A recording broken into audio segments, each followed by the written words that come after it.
Hey guys, how are ya? I am wanting to talk today a little bit about fall planting and what that means, what you can plant, and depending on your growing zone, how far into fall you can plant and still get a good harvest. First of all, I want to talk to you about your growing zone. If you don't know what growing zone you live in, all you do is just Google my growing zone and put in your zip code and it will pop up. Mine in Pennsylvania is a 6B. Every 10 years or so, the USDA takes an average of the weather and the temperatures in your area, and then they make a determination as to whether or not your growing zone changes. So we were a 5 for the longest time, and then we changed to a 6, and we're a 6B right now. The higher the growing zone number, the warmer you are throughout the year. So in the south, you're looking at, anywhere from 7 to 10. So it just depends, but that's how you can find out what your growing zone is. Another thing that you want to know before you do any sort of fall planting is you want to know when your next or your first frost date will be. You can also Google it and just put in first frost date and your zip code, and it will be able to tell you how long you have until your big first frost, when it basically kills everything. But there are ways around that too, which I'll talk about in a minute. For us, we're right around mid-October is when our first frost date is. So right around the 10th to the 15th of October. Some years we could get snow, what they call Frankenstorms, the end of October, and we could get snow and sleet and really horrible winter weather, right around Halloween. So it just really depends on the year. Right now, we're sitting outside under our canopy on our back deck, and it's like 85, and it's a bit warm. We're August 20th today, so it's supposed to still be pretty warm, which is fine with me. But because we're at the end of August, I want to start getting in some of our seeds and also some plants that I want to go over with you today. Me being in a 6B, we still have a pretty long growing season. We have from Mother's Day until mid-October. So from the middle of May to the middle of October, that's a really long growing season. So I like to use my summer produce, my squashes and my corn, things like that you want to have, my peppers and my tomatoes, all in the summertime, to give them a good block of hot heat sun that they really need to thrive. And then when those are looking really peaked and coming to the end of their life, then we start with our fall crop, which again looks very much like the spring crop. 15 of the best vegetables that you can plant late summer for a fall harvest, which is very exciting to me. If you can get 3 harvests out of your seasons, that's amazing. Lettuce. This one, you can absolutely plant from seed. And this one is just a butter crunch lettuce. And on the front of the packet, it says days to maturity, 50 to 60 days. So that's the other thing I want to talk about is your days to maturity. So from the time that you plant to the time that you harvest, those are the days to maturity. These are both, 2 different types of lettuce. They've already been started in someone's greenhouse. And so the days to maturity are a lot sooner. Like I could even be harvesting off of these, I won't give very much, and then the lettuce just keeps on growing. So basically, the number one thing that you can put out for a fall crop, lettuce, okay? Next one that I'm not doing this year is Brussels sprouts. Another really good one that I tried for the first time last year. And it was a really interesting plant. I got like a pack that were already kind of already starting to be grown on.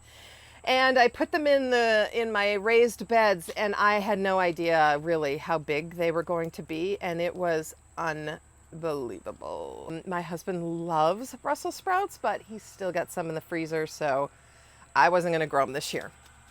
Another one is radishes. Radishes is a super short day maturity.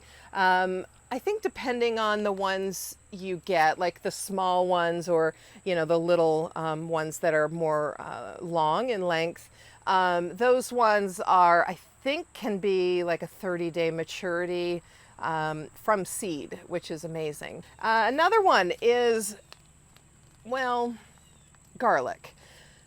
With a caveat. Garlic is one of those where you need to plant them in the fall. So I'll probably wait until September to put them in. And the only thing with garlic is that it's not one that you're going to harvest this fall. You're going to harvest it next summer.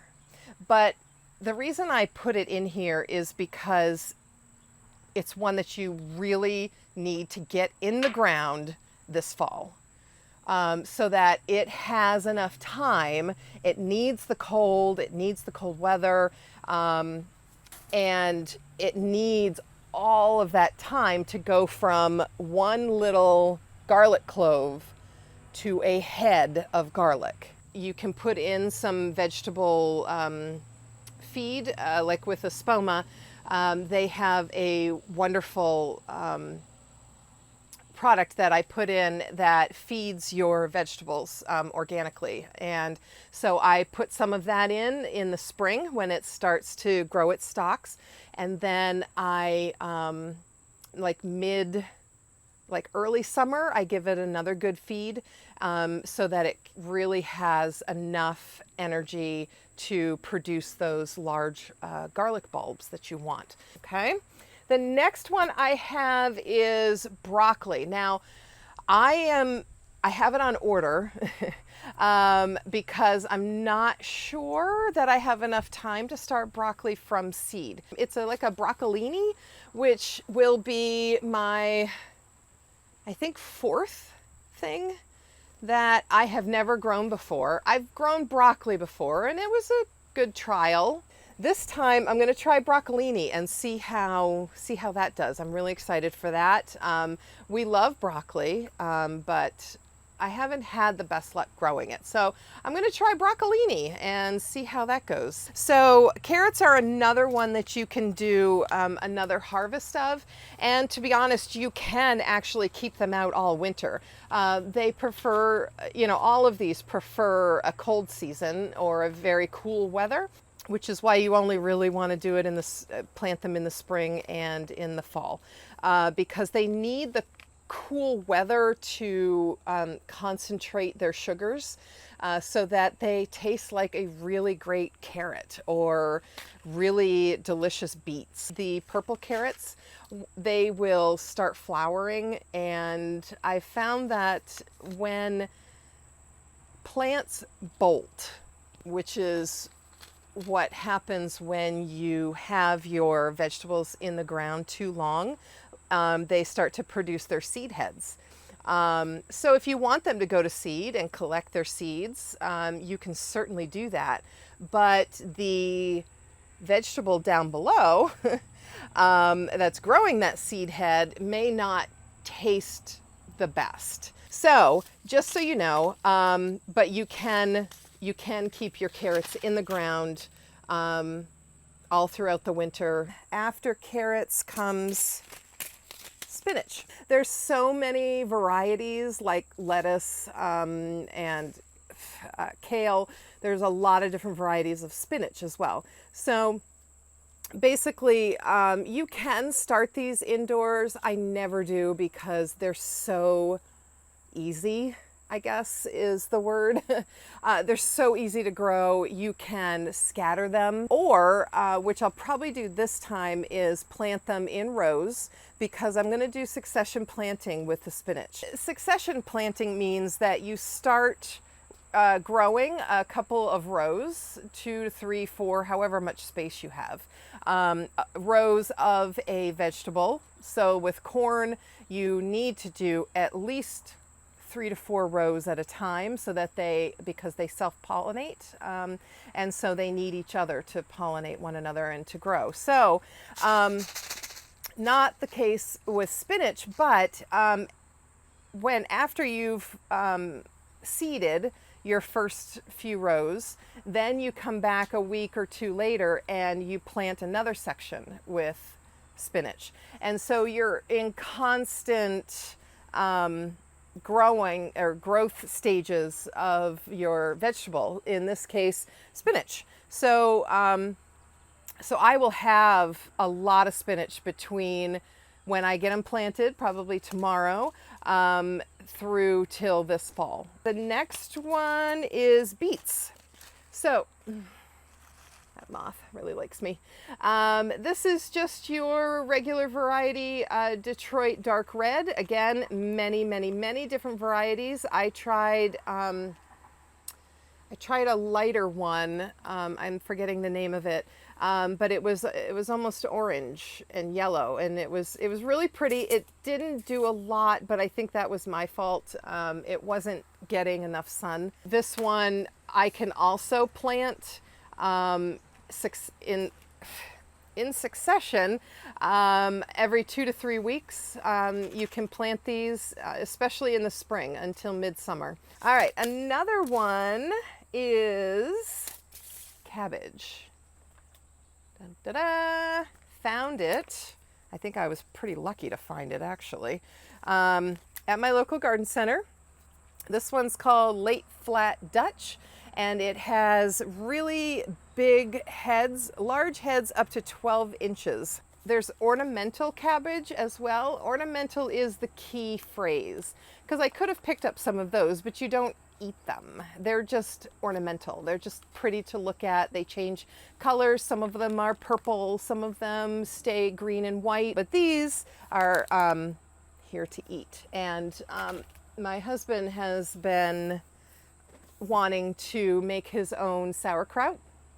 So we'll probably have a meal or 2 with one of the heads, and the rest he can use to cut up for sauerkraut. All right, so that's cabbage. Kale is another one. This one I have is Kale Seeds, dwarf Siberian. Again, like a lot of these other leafy greens, many different varieties of these out there. I just get the dwarf Siberian. Dwarf says it all. Stays shorter, more compact, and it's easier for me to deal with. I do have some frozen, and that I can pull out at any time to put in some stews and soups that I like to cook in the wintertime. Along with the lettuce, I'm also doing arugula, more of a spicy, zesty type of lettuce to add to your salads that are really good. And these are a days to maturity, since I'm starting from seed, will be 40 days. So I could do several plantings of these and still get them. Turnips. So turnips, one of those quintessential root vegetables that a lot of people grow, that can go very well in soups and stews. Roasted, also very good. All right, so turnips is a good one. Swiss chard, a lot like these lettuces and spinach, grow very much the same, except the Swiss chard is a lot like your spinach, because you, of course, eat the tops. That is the whole point. Cauliflower is another one. I don't grow cauliflower. Not a big fan of it myself. My husband would rather eat dirt, I think. He has very strong opinions about cauliflower. I don't understand them all, but one of these years I will grow a cauliflower. I need to try it out. Also because we like cauliflower as a bread substitute, which has become very popular over the last few years, like as like a pizza crust. It's kind of a no-guilt type vegetable. That is my 15 of the best vegetables that will grow very well in the fall and have a late fall harvest. So I said I would come back to how you can extend your growing season. I don't have it with me, but I have a very thin cloth. It's not like gauze, but it's very similar. You lay it over the top of your crops, and it's called, there's different types and there's different weights of this cloth. So you could get like a frost cloth, which I might invest in. I don't have any right now.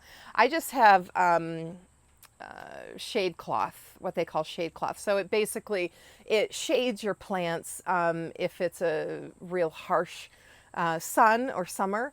It will also keep a light frost away. But then there's also ones that could keep snow out, you know. So those are season extenders, or what they're called, season extenders, so that you can put, like I have these metal hoops that go on the inside of my raised beds. And then you put the cloth over top of it and you kind of pin it down, and you can, they have metal clips, but you can use clothespins or whatever will keep the cloth down and the weather out.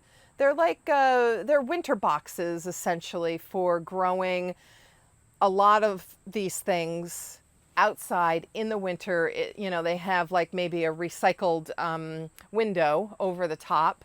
And so, you know, it still gets the sun in and it gets the warmth that it needs, but it's, you know, it could be covered in snow and still be growing inside and not bother your plants. That's something that as my garden grows and matures and I get things laid out first in my head as to where everything's going to go, and you know, where everything would be at its best and grow at its best, that's something that I would like to add in. But, you know, gardening's a process, and every year it's something different. Every year it's different weather for the most part. But that's gardening, you know, that we are, you know, at the mercy of the weather and what it's going to do for us. So basically, that is it. That's all I have for us today. If you have other examples of vegetables that we could be planting outside, put it down below in the comments section. I hope this video was helpful, and I hope you have a really, really wonderful day, and we'll see you in the next one. Bye.